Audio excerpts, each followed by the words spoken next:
সকাল বন্ধুরা, সবাই কেমন আছো? আর এই দেখো সকাল সকাল এখানে আমাদের কতগুলো গাঁদা ফুল ফুটেছে। তো এটা হলো মানে গরমের গাঁদা ফুল।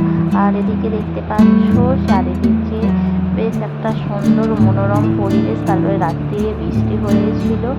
আর এখানে দেখতে পাচ্ছ সকাল সকাল ঠাকুমা চলে গেছে খেজুর পাড়তে। নমস্কার, কেমন আছেন সবাই? সঞ্চিতার ডেলি লাইফস্টাইল ব্লগ এ সবাইকে অনেক অনেক স্বাগত। আর আমি সঞ্চিতা চলে এসেছি আপনাদের কাছে একটা নতুন ব্লগ নিয়ে। আর সকাল সকাল দেখতেই পাচ্ছেন চলে এসেছি সবজি নিয়ে। আর আজকে দুপুরের খাবারের জন্য বানানো হবে এখানে কাঁকরোল, সাথে রয়েছে তরুলি, বরবটি। আর এই যে দেখতে পাচ্ছেন কাঁকরোলগুলোকে আমি খুব ছোট ছোট করে কেটে নেব। কাঁকরোল আর বরবটি দিয়ে একটা সবজি বানাবো। তো ভাবলাম কলপাড়েই বসে কেটে নিই, কারণ এখানে ধুতেও সুবিধা হবে। আর আজকে যেহেতু আকাশটা মেঘলা মেঘলা আর চারিদিকটা যেন সবুজ আর সবুজ, তো তার জন্য আমি একটু কলপাড়েই কেটে নিলাম সবজিগুলো। দেখতেই পাচ্ছেন ছোট্ট ছোট্ট করে একদম কেটে নিয়েছি।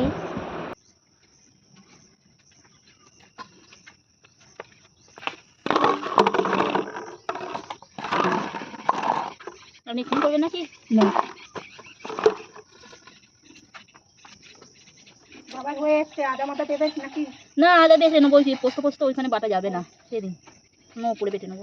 লঙ্কা থাকবে, লঙ্কা জলটা আমি ধুয়ে নিয়ে করে নেবো। এটা বাটিতে রেখে দিই, না হলে আমি এ করে মেজে দেবো, ওখানে ছেড়ে দিই। তো এই যে দেখতে পাচ্ছেন কাঁকরোলটা আমার কাটা হয়ে গেছে। আর এই যে এখানে রয়েছে তরুলি, তো তরুলিও ইয়ে করে নেবো।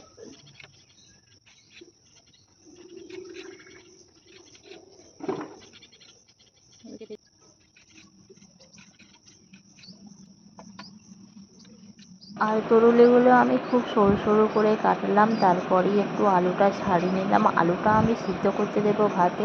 আর আজকে সবজিতে কোনো রকম আলু ফালু কিছু দেবো না।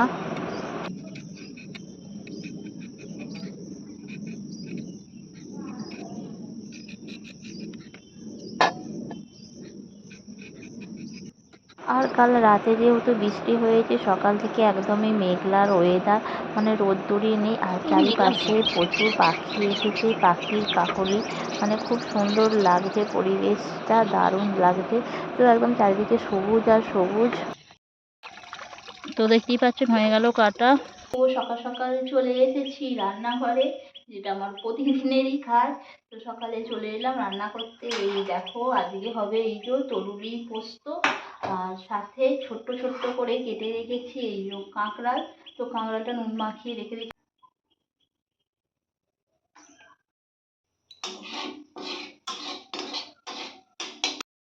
তো এই যে দেখতে পাচ্ছেন তরুলিটা হালকা করে ভাপিয়ে নিয়েছিলাম আর একটু মাখিয়ে দিলাম, এখন হলুদ দিয়ে দিয়েছি।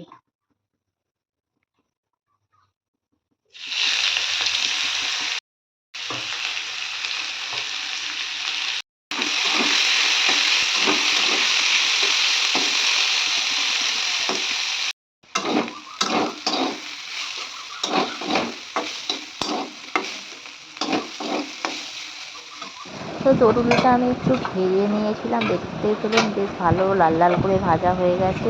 আর এর মধ্যে এই যে সর্ষে আর পোস্ত বাটাটা এবার দিয়ে দেবো। বেশ একটু ঝাঁঝ ঝাঁঝ করে খেতে লাগবে, দারুণ লাগবে। আর সাথে দিয়ে দিয়েছিলাম গোটা গোটা কাঁচা লঙ্কা ভেঙে। আর দেখতে পাচ্ছেন তরুলিটা আমার একদম ভাজা হয়ে গেছে। আর সর্ষে পোস্তটা একটু সামান্য দিয়ে দিলাম, কারণ এর সাথে দিলে এরকমভাবে গরম ভাতের সাথে খেতে জাস্ট দারুণ হবে।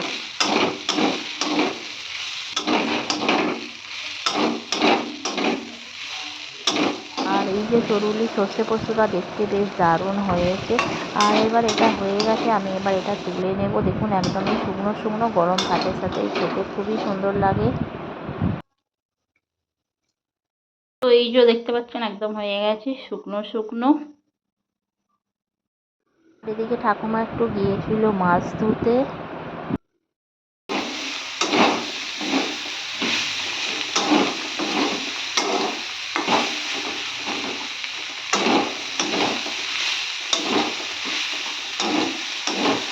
আর এখানে খুবই সামান্য উপকরণ দিয়ে আমি কাঁকরোলের সবজিটা বানিয়ে নিলাম। সাথে কটা বটবটি ছিল, বটবটিটাও দিয়ে দিয়েছি। আর একটু ওই যে সর্ষে আর পোস্তের জলটা দিয়ে দিলাম, খেতে বেশ ভালোই হবে।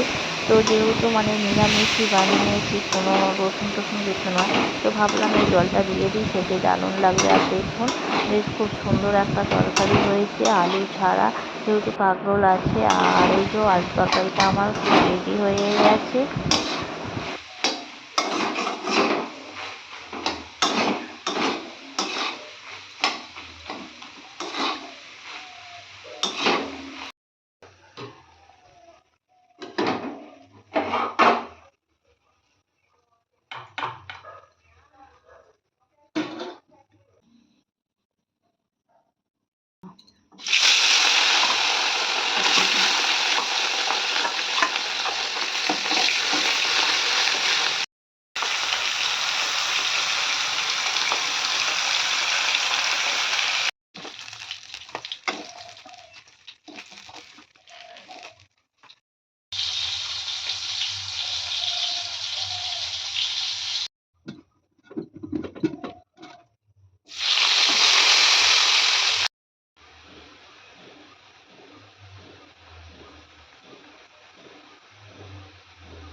আর এদিকে আমি মাছটা ভেজে নিলাম। তো মাছটা ঝালের জন্য একটু টমেটো দিয়ে দিয়েছিলাম, আর আজকে একটু বেশি পরিমাণে টমেটো দিয়ে দিয়েছি। আর ভাজা মাছটা ঝালের মধ্যে দিয়ে দেবো।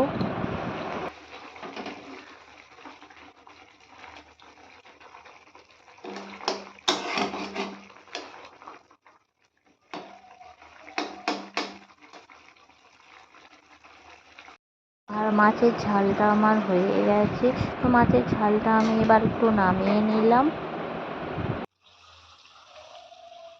আর রান্না তো আমার কমপ্লিট হয়ে গেল আজকে।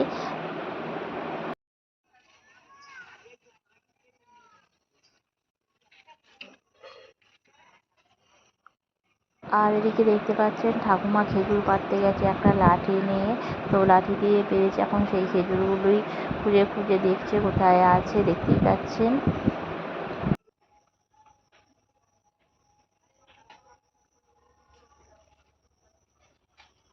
আর এদিকে চলে এলাম দুপুরের খাবার খেতে। দেখতেই পাচ্ছেন সবার খাবার বেড়ে নিয়েছি, আর সবাই মিলে একসাথে খাবার খেয়ে নেব। তো বন্ধুরা, ভিডিওটি আমার কেমন লাগলো, ভিডিওটি ভালো লাগলে লাইক করবেন, শেয়ার করবেন, কমেন্ট করবেন। টাটা।